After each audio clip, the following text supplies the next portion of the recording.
બારડોલી નાગરિક સહકારી બેંકની 52મી વાર્ષિક સાધારણ સભા બારડોલીના સિનિયર સિટીઝન હોલ ખાતે યોજાઈ હતી. પ્રમુખ જયેશભાઈ સોલંકીની અધ્યક્ષતામાં યોજાયેલી સભામાં બેંકના સભાસદો, બોર્ડ ઓફ ડિરેક્ટર તેમજ સહકારી ક્ષેત્રના આગેવાનો ઉપસ્થિત રહ્યા.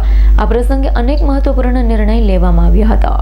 બારડોલી નાગરિક સહકારી બેંકની 52મી વાર્ષિક સાધારણ સભાનું આયોજન સિનિયર સિટીઝન હોલ ખાતે કરવામાં આવ્યું. બેંકની હાલમાં 6 શાખાઓ કાર્યરત છે અને આશરે 20,000 સભાસદો સાથે બેંક સહકારી ક્ષેત્રમાં મહત્વનું સ્થાન ધરાવે છે. નાગરિક સહકારી બેંકના પ્રમુખ જયેશભાઈ સોલંકીની અધ્યક્ષતામાં યોજાયેલી સભાનું સમગ્ર આયોજન મેનેજિંગ ડિરેક્ટર પુષ્પકાંત પાંડે દ્વારા કરવામાં આવ્યું હતું. કાર્યક્રમમાં સ્કોબાના ચેરમેન ગૌતમ વ્યાસ, ચેતન પટેલ, આમંત્રણને માન આપી આવેલા સુરતના સહકારી આગેવાનો પીબી ઢાંકેજા સાહેબ અને કાનજીભાઈ ભલાડા સાહેબ, બારડોલી નગરપાલિકા પ્રમુખ નીલમ વ્યાસ સહિત નાગરિક બેંકના બોર્ડ ઓફ ડિરેક્ટર, અન્ય સહકારી ક્રેડિટ સોસાયટીના ચેરમેન તેમજ મોટી સંખ્યામાં સભાસદો ઉપસ્થિત રહ્યા.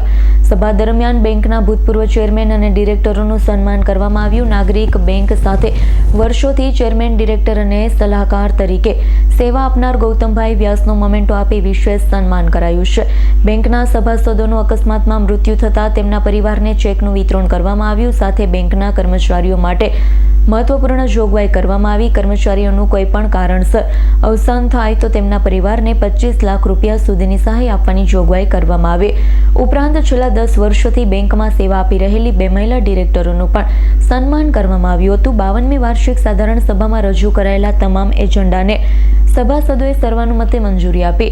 આમ બેંકના વહીવટી સભાસદોના હિત અને કર્મચારીની કલ્યાણને ધ્યાનમાં રાખી વિવિધ મહત્વપૂર્ણ નિર્ણય સાથે વાર્ષિક સાધારણ સભા સંપન્ન થઈ હતી. સુરેશ રાઠોડનો રિપોર્ટ, S9 ન્યૂઝ, બારડોલી. અમારી તમામ માહિતીથી અપડેટ રહેવા માટે જોડાયેલા રહો S9 ન્યૂઝ સાથે.